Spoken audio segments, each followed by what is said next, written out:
Gentlemen, I want to start with the big picture about this session. So you're not back in special session. It was a relatively calm 140 days. You all seem to get along well with one another. Democrats getting along with Democrats, Democrats getting along with Republicans.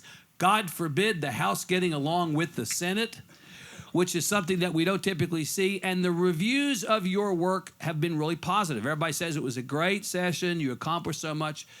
Senator Hinojosa, you've been there a long time. You've been there long enough to be cynical about this sort of stuff. Was it really that good? Was it as good as everybody says it was? Well, let me tell you, first of all, thank you for inviting me to be here with part of the Valley delegation. I think we have one of the strongest delegations in the state of Texas here in the Rio Grande Valley. And every session is different. Every session has its own personality. This session, what the key was last election that we had, last general election, the voters spoke very loud with their vote and pretty much pushed the legislature and leadership to focus on issues that are important to our families, what I call the bread and butter issues. Focus on education, our teachers, Harvey, infrastructure, healthcare, and it made a huge difference. Some of the leaders won by smaller margins than they anticipated. So it really, it was due to the voters pushing the legislature to focus on those type of issues that are important to our families. And yes, there was a change in leadership in the legislature. We had a new speaker, Speaker Bonham. So he got along with Governor Abbott and Lieutenant Governor Patrick.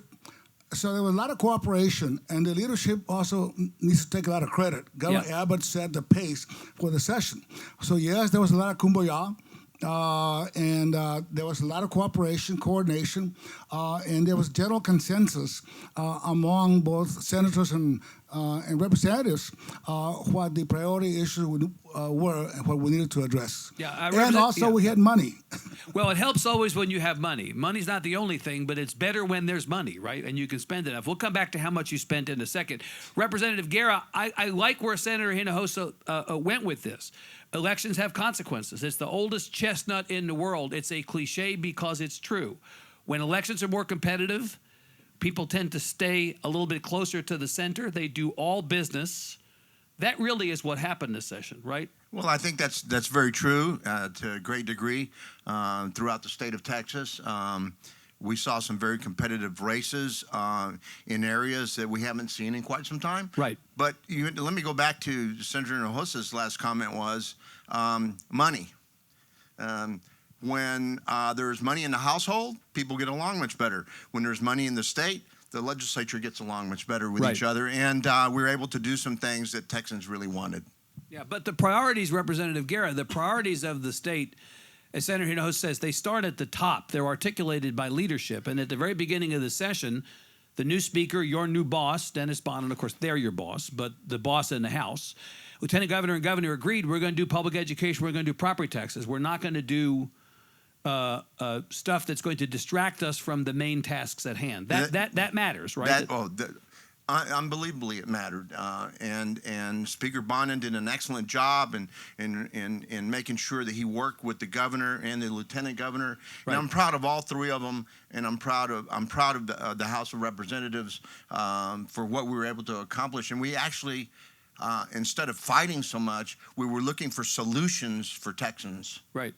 Representative Longoria, we've gotten into the habit of saying that you guys cannot agree on any one issue, that everything is so partisan and polarized in politics, not just in D.C. but in Texas, that we set very low expectations at the beginning of a session like this one because we don't want to be disappointed.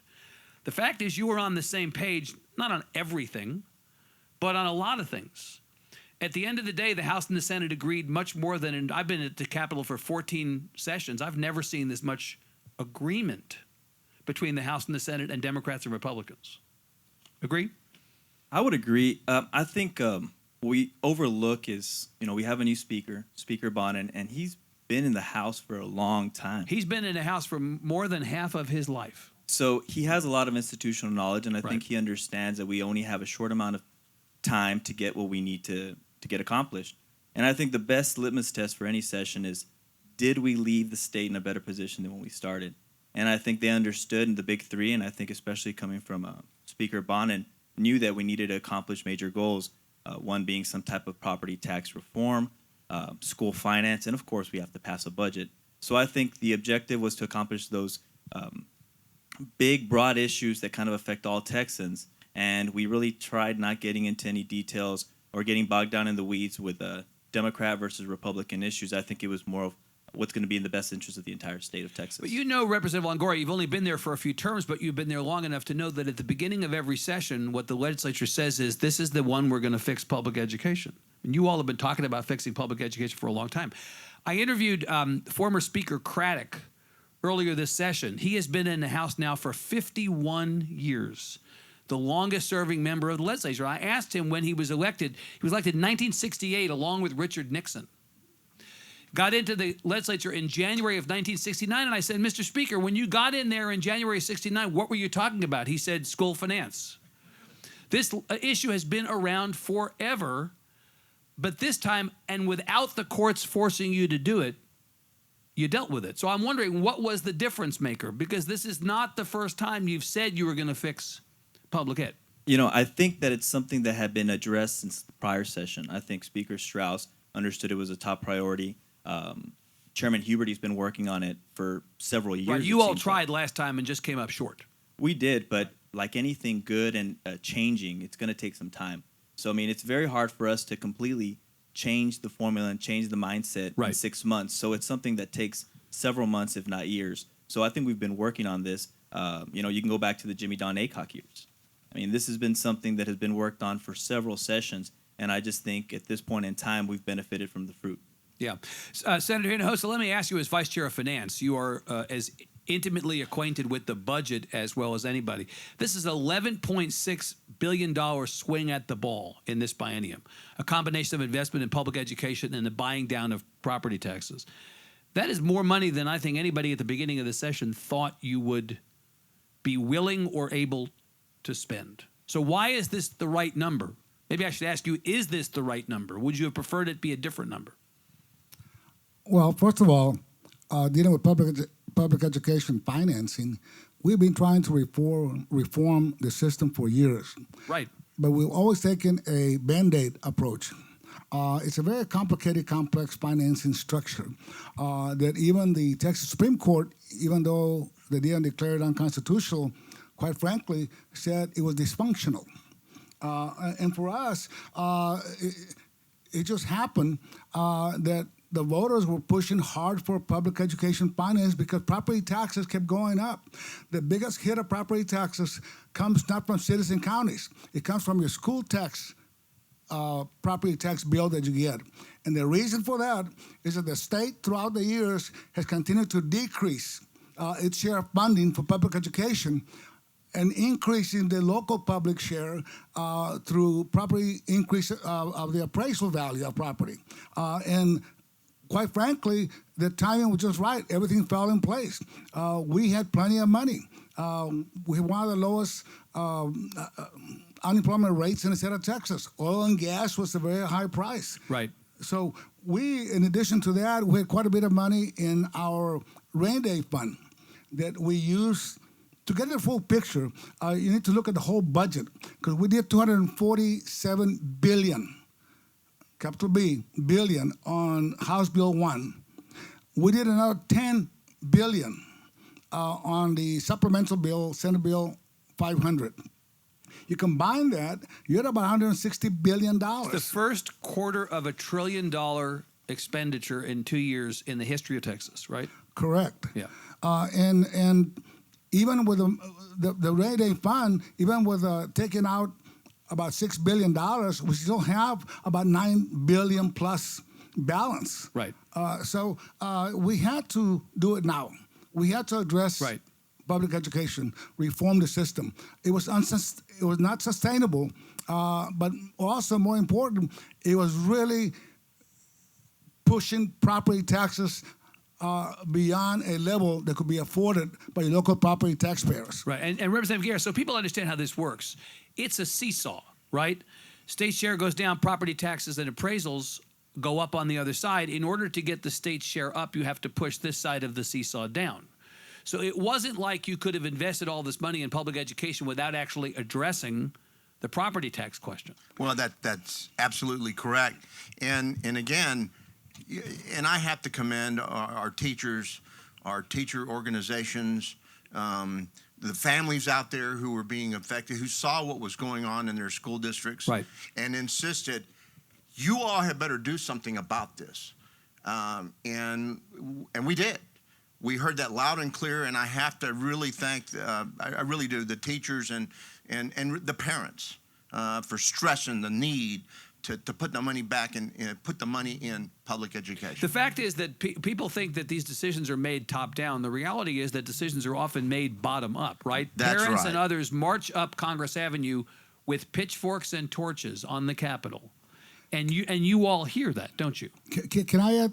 Yeah. It's very important. It's also timing. There were a lot of strikes, if you will, demonstrations by teachers throughout the nation. Around the country, that's right. And also it's important to really understand the impact of school funding. About 10% of school funding is funded by the federal government. About 50% to 40% is funded by local property taxes. The state also funds from about 40 to 50%. But during the last 10 years, actually, 15 years, the state has gone from 15% to 37%. So every year it goes down to 2 or 3% because of the increase in property values. So when you increase in property values, we reduce that amount of property value increase funding. If it's $10 billion, our share goes down $10 billion. So, Senator, you were started out at about 36-37% state share of funding public education before this bill that you all passed. Correct. You're now going to go up into the mid-40s, correct?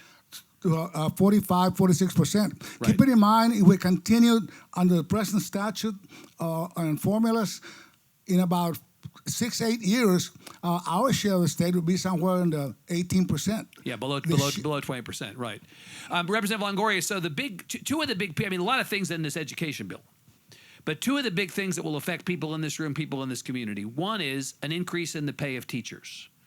Controversial the way you all resolved it, whether there should be some form of merit pay. House kind of went back and forth on that.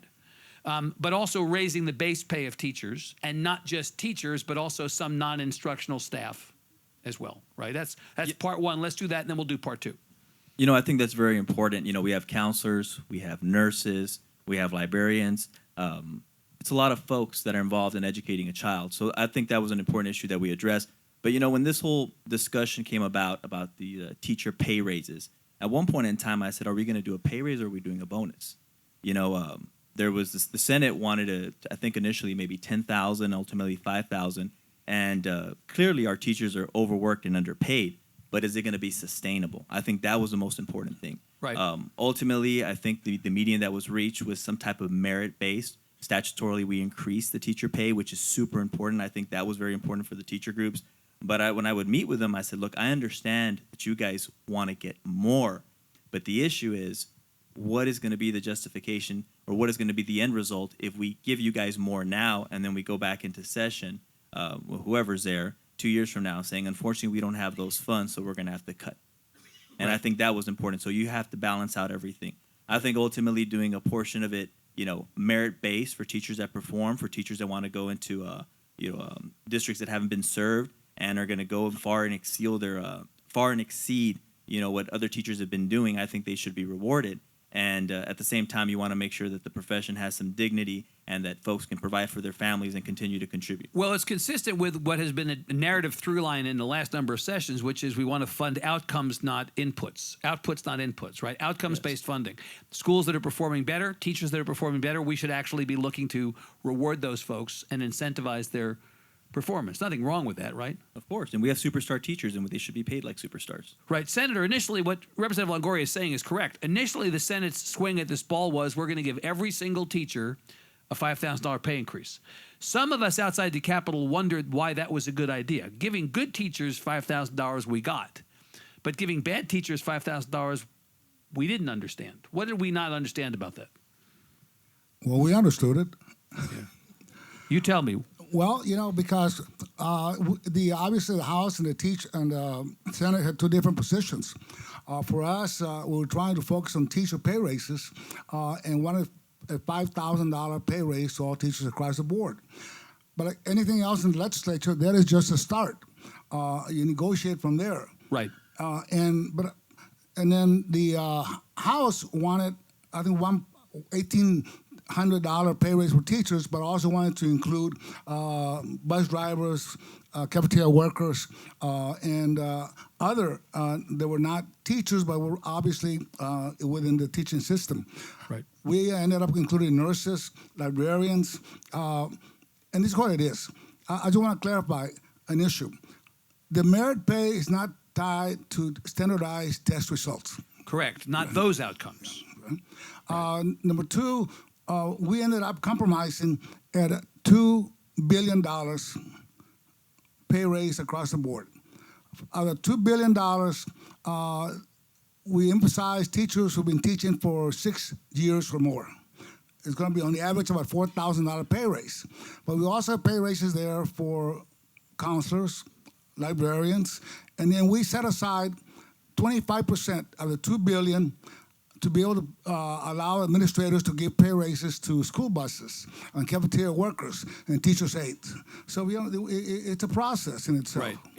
And as you say, you had a starting point for this discussion, but over the course of the session, you all negotiated it, and that was it. Right. Correct. I mean, I remind people, it takes both chambers to pass legislation. Right. And that's what's great about the system. And the governor has to sign it, and so you all were eventually on the same page, eventually. Representative Guerra, the second thing I was going to bring up, Representative Longoria, let me bring it up with you, is all of a sudden now everybody loves pre-K. Well, indeed. What happened? I mean, it wasn't very long ago that the pre-K was godless socialism. It was kids being ripped out of the arms of their parents. Now all of a sudden everybody loves pre-K. And pre-K is a big part of this legislation. Well, I think it's proven results in pre-K how important it is to the future education of children. And quite frankly, I think at the end of the day, pre-K issues, if they're dealt with correctly, make it easier for subsequent teachers down the road. Right. But I also want to make one comment. Retired teachers. Retired teachers, we heard you loud and clear. And we wanted to make sure that we address those issues as well. So, did you do enough, Representative Guerra, on teacher health care, on teacher pensions? This is a piece that kind of is almost always added on at the end of any conversation.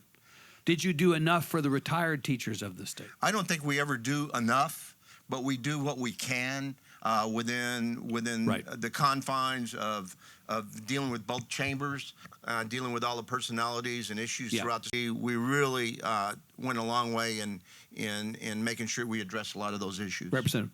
I think what we did is by giving that additional check, we're setting ourselves up in a good position to give them what they've been asking for, which is that cost of living adjustment. Right. So the property tax part, which is, critical to get the education part done, sort of part B rather than the second part, it's sort of part of the same first part. What you're doing is effectively reforming the way that property taxes are levied and creating a mechanism or lowering the threshold for the mechanism to be activated for voters to be brought in the conversation if property tax revenues go up year over year by a certain amount. There are local officials who all session long, Representative Longoria told you guys, this is a mistake because you're tying the hands of local officials who need to generate enough revenue to provide the basic services that their constituents expect. But ultimately, this bill passed. I think it ultimately passed. Elected officials would come and tell us how this was going to severely limit what they could do and provide services. Right. However, a lot of times we put those elected officials on the hot seat and tell them, well, are you going to go ahead and address this with the constituents? And many times they did not want to. Right. Now, because if the problem were as grave as they said, they could have simply gone back to the voters and said, we need to ask your permission to go above this amount. And it's ironic if you go back and you look at the prior sessions, we tried doing this with a higher rate, right? Right. So we've actually went lower, and you had told me we'd go from 6 to 3.5. I'd be astonished, right? But at the same time, I think the benefit was you have Speaker Bonin, who served as chair of Ways and Means, who kind of administered this entire process, Right. and saw it from the ground up, and worked with the counties and with the cities. And I'm very happy with what we provided. Clearly, depending on how you look at it, some folks will think it's a Band-Aid, some folks think it's a huge benefit. I mean, you're Right. looking at depending on the value, $200-300 per, the average home. For some folks, it's a lot. For some folks, it's not enough. But it's definitely a step in the right direction, and it's more than what we had done prior.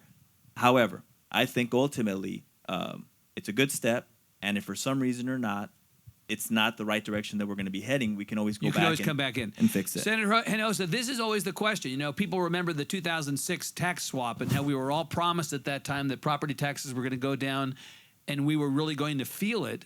And most people in the state didn't feel the tax cut in 2006. What's to say that they're going to actually feel the tax cut this time? Well, first of all, the 3.5 on local jurisdictions is not a cap. It's really a trigger. It's a trigger. That's exactly right. For the voters to have a say-so. And on the average, the property tax rate is somewhere under 3.5. Right? Number two, the biggest difference... Well, in some communities. In some communities. In some communities. We have some outliers, communities throughout the state that they're way up there. Big spending communists like in Austin, right? I get it. There maybe it's a problem, right? Pretty high. The other one is on property school taxes. And I said a while ago that your highest hit from property taxes come from the school districts. What we did there, we capped that at 2.5. And that forces us, the state, to make up the difference. Right. And we're not depending on any one tax at this point. When we did last time, we did a swap with a franchise tax. Right. Okay? So we look at other sources to dedicate this coming session to be able to make sure that the funding is always there for the property tax. Right. Representative Garrett, this is the question now that we have coming out of the session. You have committed $11.6 billion in this biennium for a combination of investment in public ed and a buy down in property taxes. Are you not committing that amount for all time? Yes. Right? I mean, right? Senator says, yeah. I mean, don't you think? Because the fact is, having done this, it's not like your work is over. Your work is just beginning. Oh, yeah. Our work is just beginning, Right. And we've got to keep our eye on the ball. You got to be sure you have that revenue in future biennia, because if the economy turns down or something else causes you not to have as much money, you've basically told teachers, you've told families, you've told schools, we're doing this. And remember, our oil and gas revenues, remember where the rainy day fund comes from? It comes from oil and gas revenues. Which is volatile. Very volatile, as we all know, in the state of Texas. But this time, we were very blessed in that regard. And let me make, if I can, very quickly. Yeah. We were talking about basically the flavor in Austin during this session. I have to really commend, and I'll expand on what Representative Longoria was saying. Speaker Bonin did an absolute phenomenal job in making sure that he was able to work with the governor and, of course, the lieutenant governor. And that went a long, long way. They had many, many discussions in making sure we got things done. And I thought he did an excellent job, quite frankly, in selecting the chairs and who was basically going to lead our leadership. Right. Well, leadership matters. It almost always does. As the Vice Chair of Appropriations, Representative Longoria, you understand how much money you're spending, and you understand the challenge going forward of having to commit effectively to spending that amount or more. No, I completely understand that. I've had the privilege to serve on appropriations for my entire time in the House, 4 sessions, and I've never seen as much money as we've had this session. I'm glad we addressed the things that needed to be addressed, but I think we need to start thinking outside of the box, knowing that things can always change. There can be an economic downturn, but more importantly, we need to find a new revenue stream of money that can come in consistently, especially to address the things we need to address. Well, so let's talk about that. So at what point the prospect this session was floated of an increase in the sales tax to further buy down property taxes? And both the left and the right didn't like that initially. The left said this is a regressive tax, that households of $100,000 of income or less are going to suffer for that swap. The right said, why are we talking about increasing any tax for any purpose? Folks discussed it. The way I see it is, look, we need a new revenue stream. Whenever you bring up the word tax, folks don't like it, Democrat or Republican. I think it was either going to be that one penny, that 1% that was kind of discussed. I could see the benefit and the logic. I think folks need to understand, there was some discussions, well, we're going to be like California. Well, yeah, California has a state income tax. and they have their sales tax. Right. The majority of our revenue comes in from sales tax. So you're open to the idea of a sales tax increase, No, Representative what I'm Longoria? open to is a new. it sounds like it. No. What I'm Yeah. open to is a new revenue stream, and being on appropriations, I'm kind of cynical about it sometimes. And I say, look, we need to figure out how are we going to continue to address states growing. We need to make more expenditures, and we need to figure out where we're going to derive revenue from. Now, whether it's allocating money, through the severance tax in one way or another, making a new prop, there's got to be something. But we can't kid ourselves and think that everything's going to be okay going in 2 years, because if we have an economic downturn, we're going to have to address these issues. And I've been there where we have to rob Peter to pay Paul. Right. And it's not a pleasant sight. Senator Hinojosa, neither Representative Longoria nor Representative Guerra were in office in 2011 where there was a massive budget shortfall and you all gave public education a $5 billion haircut. You remember what that was like. It was no fun. I do, but I also remember the comptroller being way off base by about $10 billion. Yeah, she was a little bit off. That's right. That's right. That's why she didn't come back. Yeah.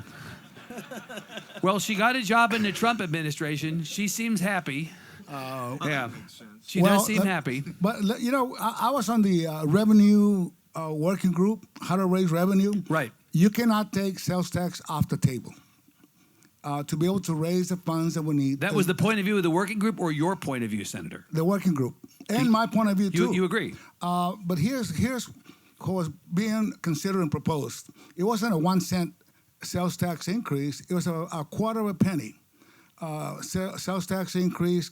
It was also 25%, 0.25%, quarter of an increase on severance tax. Cigarette tax, it would raise about $600 million.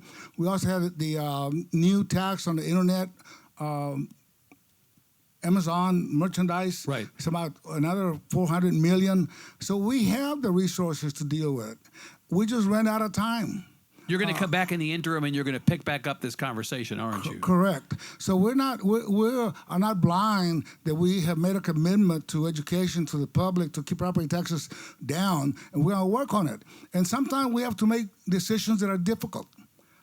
But that's why you elected us. Right. It's not going to be hunky-dory, easy all the time.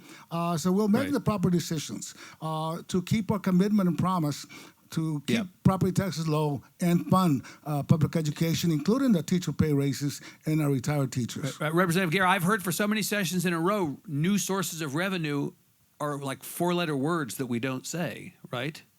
Well, But now all of a sudden we're open to talking about new sources of revenue. We're open to talking about pre-K. It's a new day, right? well, it depends on where the new sources of revenue are coming from. And, that. You're less inclined than Representative Longoria, Senator Hinojosa, to consider a sales tax increase? Well, let me just put it this way. We all talked about it, especially in the House. Yeah. Somebody going and buying a gallon of milk, we didn't want them all upset with us every time they did it because there was a sales tax on that. Right. So these are issues that, Meal as is Senator exempt. Hinojosa says, Milk is exempt. And going to that, I had folks tell me in private, well, if all the money goes to property tax relief, I'm good with it. If all of it goes to education, I'm good with it. So, Because you really it's sort of a two-part question. First of all, which tax are you going to raise or which revenue source are you going to Right. create? And then second of all, where is the money going to go? exactly. Right. So this session, the conventional wisdom was if you were not talking about public education or property taxes, you would jump up and down, stamp your feet, wave your arms. You could not get anybody's attention on any other subject. I was interested in Senator Hinojosa saying that health care was a focus of this session. Senator, we still have the most uninsured people of any state in the country. We have the most uninsured children in particular of any state in the country. 4 of the 5 most uninsured counties in the entire United States are here in Texas along the Texas-Mexico border. I stand back from this session and I think, what did you actually do on health care? It looks to me like you didn't do very much of anything. That's an observation more than a criticism. But isn't that right? What did you do that I'm not aware of? On dealing with behavioral health, we put $7.9 billion. When we look at the health care with Medicaid, we put in, probably together with federal funding, about $70-80 billion. That's not loose change. We also put $100 million for mental health issues with our high schools in public education. Sort of through the school safety door, right? Correct. Yeah. But see, what it is, a lot of the healthcare costs are beyond our control. Medicaid is a mandated program by the federal government. The issue with us trying to expand the Affordable Care Act, it's been whittled down in Congress. So the issue is not it's not an issue that we control ourselves. It's a very complex issue. And we have worked towards trying to provide the funding for women's health. We increased that by at least $50 million. So we are focused on those issues. We don't, quite frankly, have the funds to do a statewide health care for all. We will go bankrupt. There's a lot of issues that we try to focus on in trying to teach people to be more responsible, to eat healthier, to take care of themselves in terms of so it's a complicated issue. It's not. It takes a multi-pronged approach to deal with it. So I wouldn't just put it. We didn't do anything with healthcare. Our population grows by about 1,000 a day, and then we're a border state. So it makes it a lot more difficult. We have a lot of people from Mexico, Central America coming here to our country that still need health care, and yet we have to also support that. So it's a more complex issue. They make it seem like, well, you didn't take care of health care. Well, Representative Longoria, I hear Senator Hinojosa say correctly, we don't have the money to take care of providing health care for everybody in our budget. But there is out there still, even in the Trump years, the prospect of expanding Medicaid. We elected not to do it when President Obama was in. State leaders said we're not interested in doing this.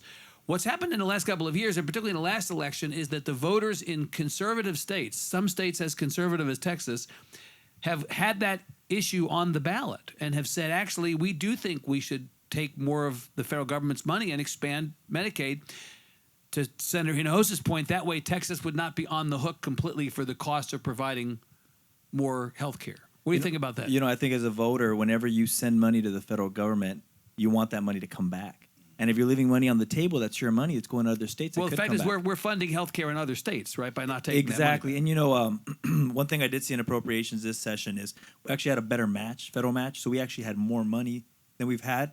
I don't know what the technicality was or what the exact change was under the Trump administration, but we got a little bit more money back. Not much, but we did. Whatever I think we can do to make sure that, we take care of our fellow Texans. I think a lot of it has to do with preventative medicine. We want to make sure that we avoid those costly hospital visits and we take care of things in the front end. And of course, whatever type of expansion we need to do where we're going to get our money back because we're sending that money to the federal government. So we might as well get it back. Right. Representative. Yeah, let me just, if I may, I support the Affordable Care Act. We left $90 billion of federal funding sitting there over a 10-year period. I just want to clarify that.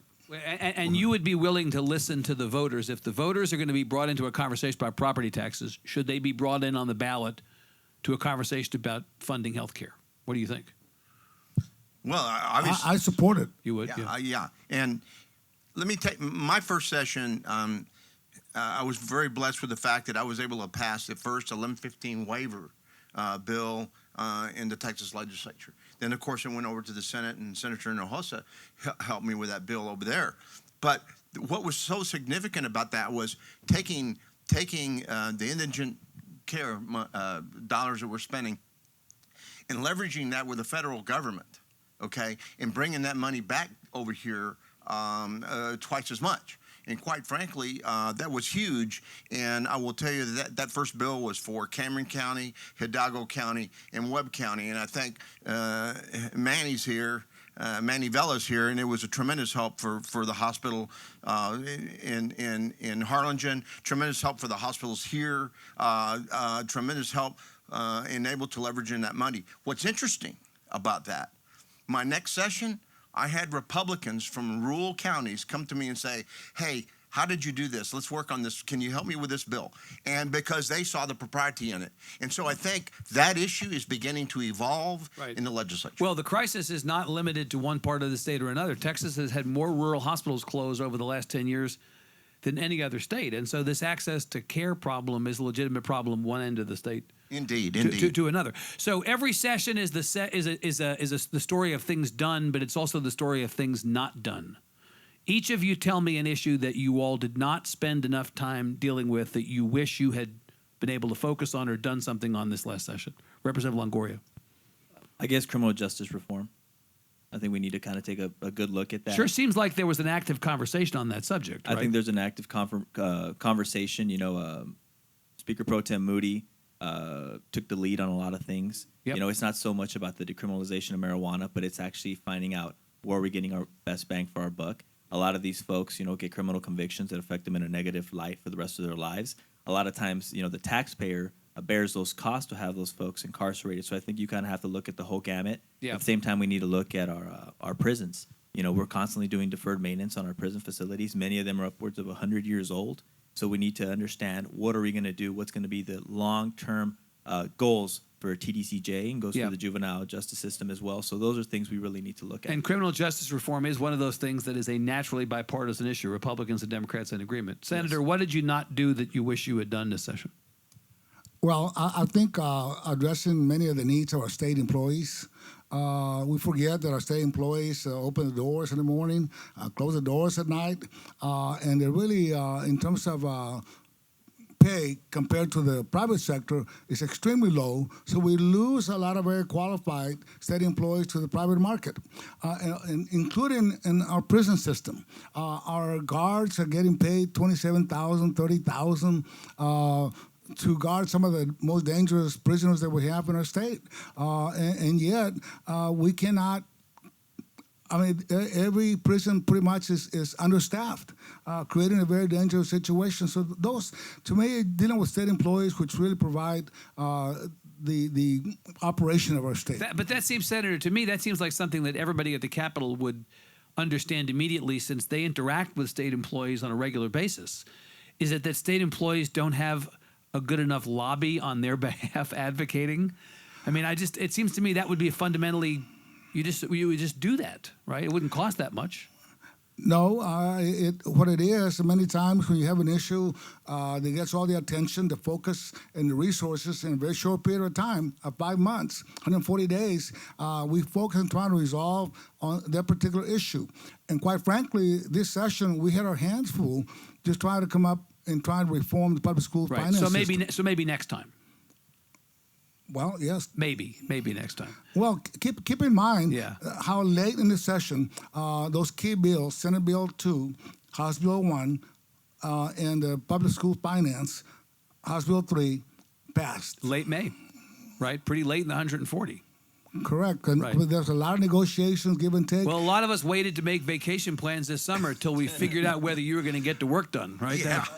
We thought maybe come back in special session. What was the thing that you wish you had done that you hadn't Well, done? I think we did tremendous things for public education. But again, my mother was a principal. I have a lot of family, and I wish we could have done more for public ed. But we did what we could this session, and want to go back and work on that even more. So we have elections next year. The election season has already begun. I saw it on the way in today that Speaker Bonin has a primary challenger from people who apparently believe that he's some kind of liberal, and so they need to challenge him in the primary. Didn't seem that way to me. You're all on the ballot, right? Yes. You're running again? Oh, yes, indeed. You running again? Senator Hinojosa, I got to tell you, there are a lot of people who say, oh, you got to ask Chuy if he's running again. We think maybe he's not going to run again. Are you running again? Of course. I don't know why you keep hearing those rumors. I don't know, Well, I intend my job is to ask run the question. for re-election. Period.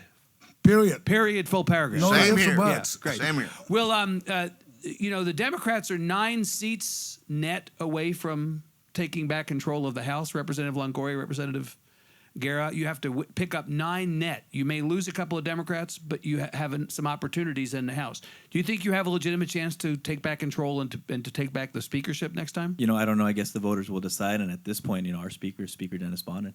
Yeah, you're not thinking about that right now? I'm thinking about getting together with my kids to go to South Padre Island. Is what I'm thinking about. No, don't be a buzzkill. Come on, man. You think you have a shot to take the House back? Let me just say, a lot of things can change during the election season. It hadn't even started yet. Right. So, quite frankly, I think Bonin did a tremendous job in reaching across the aisle. Yeah. And we'll see what happens down the road. Senator, the political environment's going to make a difference, right, nationally on how things happen in Texas. Without a doubt. Yeah. I think there's no doubt that when you have people that are dealing with divisive issues, and right now, from the Trump administration, in the last session, we have to deal with some very social divisive issues like the bathroom bill. It really pushed a lot of people to come out and vote that ordinarily didn't come and vote.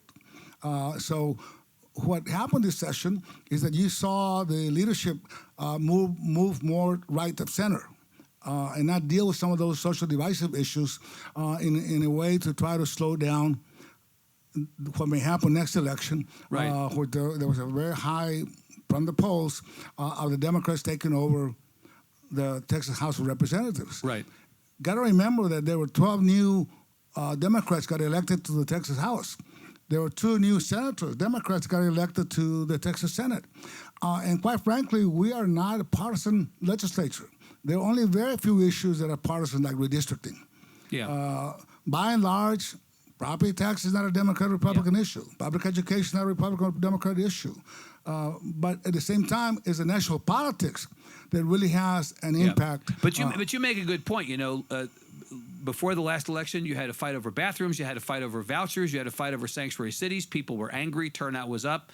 This session, no fights over bathrooms, no fights over vouchers, no fights over sanctuary cities. Do you think maybe people are less angry and so maybe turnout is not the same intensity level as it was last time? Right? Well, I think what the senator said nationally, national politics, is going to be a big driver. It's going to take care of it. You don't need any intensity level in Texas. President's up for election. That's all the intensity you need. Right? I think, quite frankly, the presidential elections have a tendency to have a much higher Right. voter turnout than the governor cycle. But this last election, the governor cycle, you have such a high turnout. There was pretty much the same as the presidential election. Right, much closer races. Last thing I want to ask you before you go to the audience is this is also going to be the first election without straight ticket voting. What is the end of straight ticket voting going to mean for the Rio Grande Valley from an election standpoint? Well, I don't think, quite frankly, it's trying to educate the voters. You got to vote for the person, maybe not necessarily the party. I think, quite frankly, it cuts both ways. What you are going to see, it will not only impact the Valley, because here is heavily Democrat, but it's going to impact other regions of the state that are very heavily Republican. Right. So it cuts both ways. And we are. Some of my Republican friends who were talking about this last session are maybe going back to straight party voting because they were concerned now that they are going to lose a lot of Republican votes. They will not go vote straight party. They go one by one, and they will vote for name recognition. Representative. I think you're going to have to go candidate by candidate. Who knows about those candidates that fall on the bottom of the ballot? There may be a lot of undervotes. But I think ultimately, whenever you have a red wave, you'll have Democratic candidates that are good, continue to remain in office. And whenever you have the blue wave, you'll have Republican candidates that are good, remain in office. I think that's the ultimate objective. Yeah. And I think we need to really not be so divisive on Democrat versus Republican. I think we need to grade the candidate and what have they been doing and whether or not they've been doing their job, he or she. We have microphones right here. If you have questions, you want to come on in and join, we'll be happy to have you join in the conversation. Don't be shy. Sir, come on up. We've got about 10 or 15 left, and we'll be happy to take as many questions as time permits. Sir. Okay. Good afternoon, gentlemen. Roy Alaman, Iraq, Afghanistan veteran. Go Army. Mental health issue, especially among veterans, is an all-time high. Yep. Okay, the number of 22 veterans a day that commit suicide has dropped down to 20. About a month or 2 months ago, there was 3 veteran suicides, 2 in Georgia, 1 in our very own state capital, in Austin, at the VA clinic in Austin while you gentlemen were in session. I've been the notion that Texas takes care of its own. If the federal government is not taking care of our veterans in mental health, what have you done this session and maybe in the future session to combat? That way not even a veteran in our own state capital commits suicide at the VA clinic. Senator, there was discussion about PTSD and veterans. Parties agreed on this issue, did they not, during the session? Yes. We have about 20 veterans commit suicide every day. Here in Texas, the Veterans Commission, we really fund mental health assistance. We provide expedited processing of claims with the federal government. We provide a lot of health care and health clinics for veterans. We in Texas are very active. We also help them with job training. We give them property tax exemptions. We go all out within our authority for veterans. As a matter of fact, we're now having veterans from other parts of the country move to Texas because our benefits are much better than any other state in the country. I think quickly on that question by Mr. Aleman is we really need to look at these veterans are getting prescribed opioids. And I think that goes hand in hand, something that really needs to be looked at and delved in and really evaluated. I mean, there was a discussion, was there not, from Senator Campbell, who chairs the Veterans Affairs Committee this time, about making medicinal marijuana available in part for veterans to deal with PTSD. Isn't that right? Quite frankly, about 70% of veterans already use marijuana for medical purposes. Right. But I think it's also important that we listen to folks like Terry Crocker, the executive director to our local mental health authority. They see they're on the ground seeing this, and I visit with them all the time to make sure that I understand these issues, so we can try to do what we can on a state level. Good, sir. Hi, I'm William Green. I'm an assistant professor of political science at South Texas College here.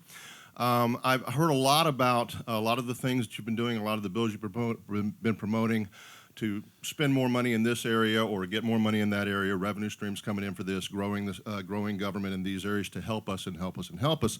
I was wondering if any of you could address anything that was done to reduce the size of government, to cut spending, to do something to get government more out of our lives than continuously more in our lives. It's a great question, Representative Longoria. This is the critique of this session. Conservatives have said so much for this being a conservative state and this being a conservative budget. You all appropriate more than $250 billion.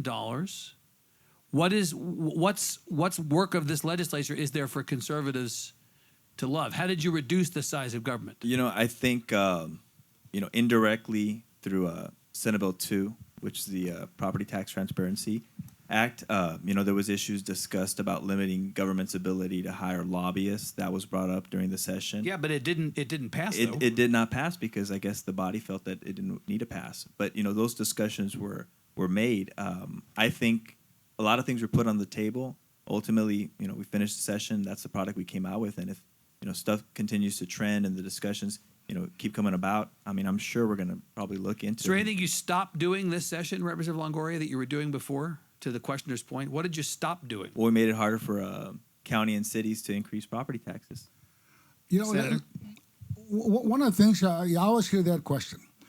What part of government is it that you want us to do away with? To tell us. Which part would I like you to do away with? Yes. How long do you have? Well, that's not going to happen. There's complete chaos and well, I'm not saying get rid of government. I'm just asking the question: name one thing where government was reduced or spending was reduced. We every session we have cut down on the number of regulations on business. Every session, the federal government is doing the same thing. We as a state continue to downsize the number of regulations that we have on our business community. We have a review of that. We review 12 to 15 state agencies every session and reform and revamp them and take out what they cannot use or should not be doing. So we do that. I appreciate we want government off our backs, but some, like education, the environment, there's got to be at least some kind of structure to make sure that the air is clean, the water is clean. And Senator, the population of the state is growing very quickly, right? So there are more people to take care of. On the other hand, there are people who say that your spending year over year or biennium over biennium increased by double digits. You feel that that's okay, that the budget did not grow too much, given the fact that we're a conservative state? We stay within our constitutional spending limits. We are restricted as to how much money we can spend. And we stay within those limits, which include inflation, population growth, and what we passed last session. I'm going to take that as a yes. Sir. Yes, Eduardo Rodriguez. First of all, I want to mention one thing to the question about veterans.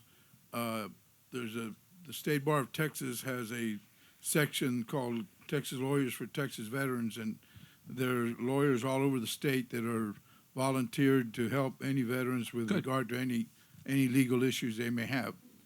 But my question to you is, this past election cycle, we had a turnover of about 100 judges in the Houston area, where we had got rid of every Republican judge in office. I mean, that had happened 20 years ago when the red cycle took over. Yep. And got rid of all the Democratic judges. Do you all have any thought about changing the system of how we select judges in Texas? In other words, are you thinking about the possibility of appointment of judges? Right. With retention election type things like they have? We're one of the very few states that elects judges. Representative Guerra, this came up. Judicial election reform came up again this session, did it not? Yes, and I appreciate former President of the State Bar of Texas, Eddie Rodriguez, for asking that question. Yes, indeed, we look at that. We've looked at it ever since I've been in Austin, and I think it's an issue that needs to be studied. But then, you have your pros and cons. You have some folks who feel like the system is just fine, and then you see the situation where now I see a lot of the Republicans in that area going, wait a minute, we can't have this. We lost all of our good judges. But then when you see it switch the other way, then you see the other side complain. So there's got to be a happy medium, and that's something that we need to be studying. And I think I've spoken to Representative Longoria about that. We were both all three of us lawyers, so we understand those issues. But again, I guess it depends on where you're sitting at the time. I think it's very difficult because a judicial position inherently should be impartial. So you really don't. I mean, it's D or R. You get a red wave, wipe. You get a blue wave, wipe. I think they're looking at it right now. There's a commission that's kind of studying and see what we can do. But I think ultimately at its very nexus, you're a judge. You should be impartial. And whether you're a Democrat or Republican should not matter. That person sitting on the bench really just needs to decide what's in the best interest of justice. Nonpartisan elections for the judiciary. You like that? You're for it. Hi, my name is Dulce Aguilar from Communities and Schools of Hidalgo. I'm here representing Gus Kennedy, our Executive Director. I'm the Administrative Assistant. And we want to thank the representatives of the Rio Grande Valley for supporting the $70 million in mental health funding for our 28 programs, 85,000 at-risk students and their families across the state. On their behalf, we want to thank you for supporting us. Thank you very much. Ma'am.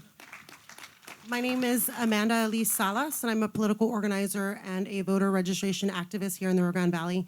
And I'm wondering, going forward, what are you all going to do to help with voter turnout, not just regular voter turnout, but voter increase here in Texas? A few weeks ago, I was up there in Austin fighting the voter suppression bills that were just trying to get past committees a little while ago. And I'm wondering what also going forward, I know session is over, but what going forward can we expect from you all to be fighting some of these voter suppression bills? It's 2019, and we saw what some of our leadership did with the voter polls, and I just want to make sure that all of you all are on board beyond just getting our regular 25% voter turnout. We need more than that, and so I just want to know what y'all are going to do to help us. Let's ask Senator Hinojosa whether you agree with the premise. Do you believe that the legislature has got an interest in voter suppression? Yes. It's going on all over the nation. There's voter fraud to some extent, and we ought to be a lot more careful in the way we screen people to come and vote. But we're passing too many laws that are used to restrict people's ability to vote instead of trying to help people vote. Are there things that you could have done that you did not do this session, whether it's online voter registration or same-day voter registration, motor voter, things that other states that have a higher voter turnout than we do have in place that we don't? Should we be looking at some of those things? I'll make let me finish responding to that. Right. The answer is yes, but unfortunately, this is one of the issues that become very partisan. Correct. Well, what I was going to mention was this last session, I'm in State Affairs. I'm on the State Affairs Committee. And one of the bills that came through there was this issue concerning restricting the number, mobile voting units. There was a big push in the House to restrict the number of where a mobile voting unit could go. In other words, they couldn't be moving around. Mobile, mobile is It has supposed the word to be mobile in it, mobile. though. Okay, Yeah. well now they're supposed to sit at one place for the entire time of the election, and that almost defeats the whole purpose. This is an example here at the hospital. If they want to have a voting unit out here, you can't have one for the full time of the election. That's the type of voter suppression we're talking about that I find very disturbing. Instead of promoting voting, we have tried to restrict it. Yeah. Representative Longoria, there's a lot of question, not just around voting, but around the redistricting process that's going to begin following the next census and the next census itself. All of this is in the same bucket. The governor is quoted today in the Austin American-Statesman saying he thinks that the proposed citizenship question on the U.S. Census is a good idea. And he also said that he believes that non-political redistricting is an oxymoron, that it's in the nature of redistricting to be political, so it should be political. Are we going to head into this next session fighting over this stuff again, you think? I think redistricting will be the overarching issue for the next legislative session. My stance is, if folks are here, we need to count the accurate numbers. South Texas especially, we're growing. Clearly, we're over 1 million people in Hidalgo County. And you think the citizenship question impedes your ability to count accurately? I think anything you do to impede an accurate count should not be done. I think that's the most important thing. Any of you think the citizenship question is a good idea? No. No. You're supposed to count the number of persons.